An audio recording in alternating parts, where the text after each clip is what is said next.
அம்மன் அலங்காரம் தினம் தினம் காண வரம் வேணும்.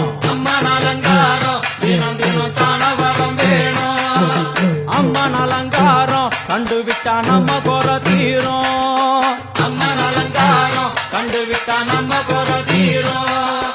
அம்மனுக்கு விரதம் ஆதி முதல் இன்று வரை வழக்கம். அம்மனுக்கு விரதம் ஆதி முதல் இன்று வரை வழக்கம்.